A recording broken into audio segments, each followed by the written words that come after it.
The first time my granddaughter pulled away from my hug, I knew something had changed. She didn't say anything. Kids that age, they don't have the words yet. But the way she wrinkled her nose, that tiny step backward, it hit me like a punch to the chest. I was 71 then, and I thought I was taking care of myself just fine. Showered every morning, clean clothes, brushed my teeth. What more could there be? But there was something. Something I couldn't smell on myself, but everyone else could. You know what I'm talking about, don't you? That musty, sweet, almost medicinal smell that seems to follow older people around. We pretend it doesn't exist, or we blame it on nursing homes and mothballs. But the truth is, it comes from inside us, and it's been haunting me for the past year. My wife Margaret passed 3 years ago. Since then, I've been living alone in the same house we shared for 42 years. The house still smells like her perfume in some corners, like the lavender soap she used to keep in the linen closet. But somewhere along the way, my scent started mixing with hers, and it wasn't pleasant. I first noticed it myself on a Tuesday morning in March. I was reaching for my coffee mug in the kitchen cabinet, and when I stretched up, this wave of staleness hit me. Like old books left in a damp basement, like skin that hadn't seen sunlight in months. The smell was coming from me. I stood there for a long time, just breathing it in, trying to understand what was happening to my body. Have you ever felt your own mortality creep up on you through your senses? It's different from seeing gray hair or feeling your joints ache. This was my body telling me I was decomposing while still alive. I tried everything the normal way first. Started showering twice a day, changed my deodorant to something stronger, bought new clothes thinking maybe it was fabric getting old. Nothing worked. The smell seemed to come from deeper than soap could reach. That's when I started avoiding people. My neighbor Steve used to come over for coffee every Thursday. We'd been doing it for 15 years, ever since Margaret got sick, and he wanted to help keep me company. But after that incident with my granddaughter, I started making excuses. Not feeling well today, Steve. Caught up with some paperwork. I watched him through the kitchen window, standing on my porch with 2 cups of coffee, confused about why I wasn't answering the door. The grocery trips became military operations, in and out as fast as possible. Self-checkout only, minimal human contact. I started shopping at 7 in the morning when the store was nearly empty. The fluorescent lights made everything feel cold and clinical, but at least I wasn't subjecting anyone to whatever I was becoming. But the worst part was Sunday dinner at my daughter Carol's house. She still invited me every week, bless her heart, and I still went because what else did I have? But I could see it in her family's faces, the way they'd hug me quickly and then find reasons to step away, how they'd open windows even though it wasn't particularly warm. My grandson Tommy, who used to climb all over me during football games, started sitting on the other side of the couch. Nobody said anything. That's the cruel kindness of family. They suffer in silence rather than hurt your feelings. One night in April, I was lying in bed staring at the ceiling, and I realized I was becoming one of those old men you avoid on the bus. The ones you feel sorry for but don't want to sit near. I was turning into everything I used to pity. That's when I got desperate enough to call my doctor. Dr. Peterson has been my physician for 12 years. He's seen me through Margaret's illness, my own heart scare 5 years back, the usual parade of aging bodies falling apart. When I told him about the smell, he didn't laugh or brush it off. He just nodded like he'd been waiting for this conversation. "Robert," he said, "what you're experiencing has a name. It's called non-anal. It's a chemical compound that increases as we age. Most people start noticing it around 65. He explained it to me like a science lesson I never wanted to learn. As we get older, our skin produces more omega-7 fatty acids. When those break down, they create this aldehydic compound that has a very distinct musty odor. It's not about hygiene. It's not about being dirty or lazy. It's just aging. But knowing what it was didn't make it smell any better. Dr. Peterson prescribed some medical soaps, suggested some dietary changes, mentioned that there were dermatological treatments available. Everything sounded expensive, chemical heavy, and honestly, kind of hopeless, like putting makeup on a corpse. I left his office feeling more defeated than when I walked in. But then something happened that changed everything. I was at the farmer's market the following Saturday doing my quick shopping routine when I bumped into Eleanor Matsumoto. She's 83, lives 2 streets over, and has always been one of those people who seems to age gracefully. You know the type. Still driving, still volunteering at the library, still hosting dinner parties.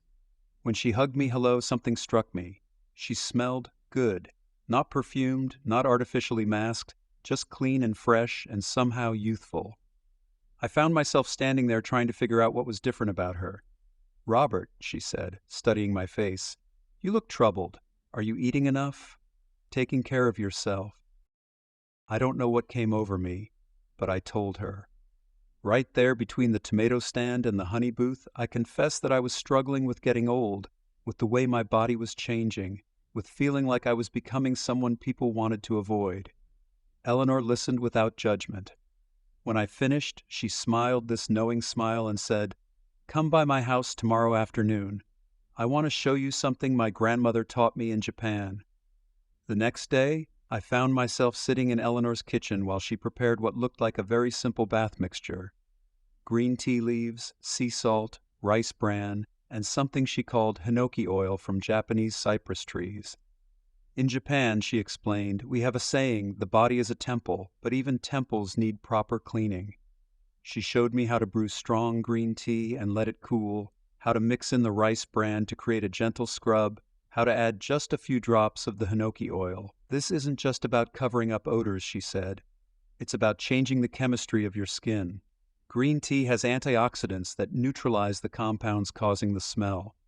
Rice bran is a gentle exfoliant that removes the dead skin cells where bacteria builds up. The hinoki oil has natural antibacterial properties."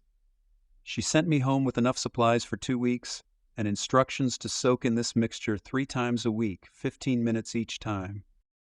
I was skeptical. After months of medical soaps and prescription treatments, how could tea and rice solve what science couldn't?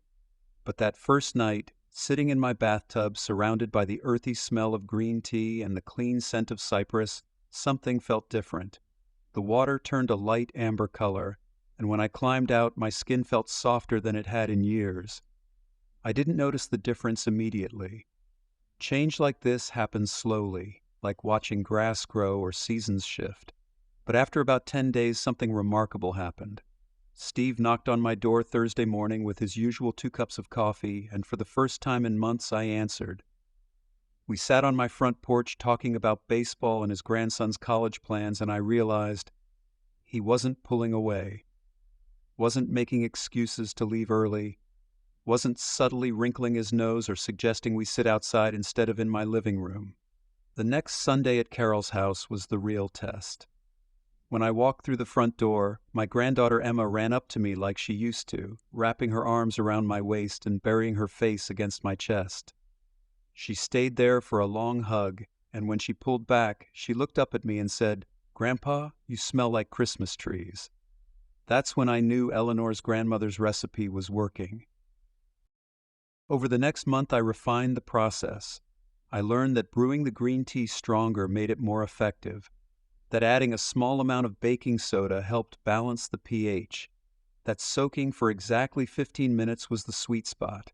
Longer didn't help, shorter wasn't enough. I also started paying attention to other things Eleanor had mentioned. She talked about eating more foods with antioxidants, about staying hydrated, about making sure I was getting enough zinc and omega-3 fatty acids. Not from supplements, but from real food. More fish, more leafy greens, more nuts and seeds.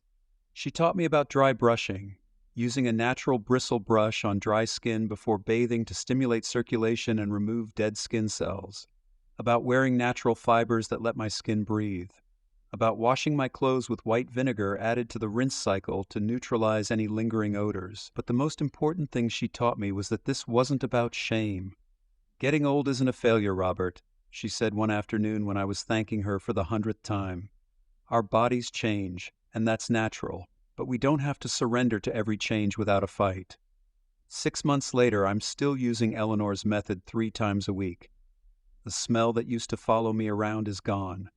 Not masked, not covered up, actually gone.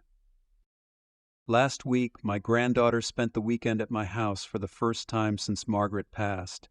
We made pancakes and played board games, and she fell asleep on my shoulder while we watched movies. When her parents came to pick her up, she hugged me tight and whispered, "I miss sleeping over at Grandpa's house." That night, alone in my house that still smells like Margaret's lavender soap but no longer smells like decay, I realized something important. We spend so much energy trying to hide the signs of aging, the gray hair, the wrinkles, the slower movements. But some changes happen so gradually that we don't notice them until they've already driven people away. The old person's smell is real. It's not a failure of hygiene or self-care. It's chemistry. But chemistry can be changed. If you're experiencing this, if you've noticed people stepping away from your hugs or opening windows when you enter a room, if you're starting to avoid social situations because you're not sure what your body is broadcasting, you're not alone, and you're not helpless. Eleanor's grandmother's remedy worked for me because it addressed the root cause instead of just masking symptoms. The green tea, the rice bran, the hinoki oil, they changed how my skin behaved from the inside out. But more than that, it gave me back my place in the world. My granddaughter's hugs, my neighbor's Thursday morning coffee visits, my dignity in grocery stores and restaurants. Getting old is inevitable. Smelling old, that turned out to be optional. And that knowledge, sitting in a bathtub full of tea leaves and hope, was worth more than all the prescriptions and medical treatments combined.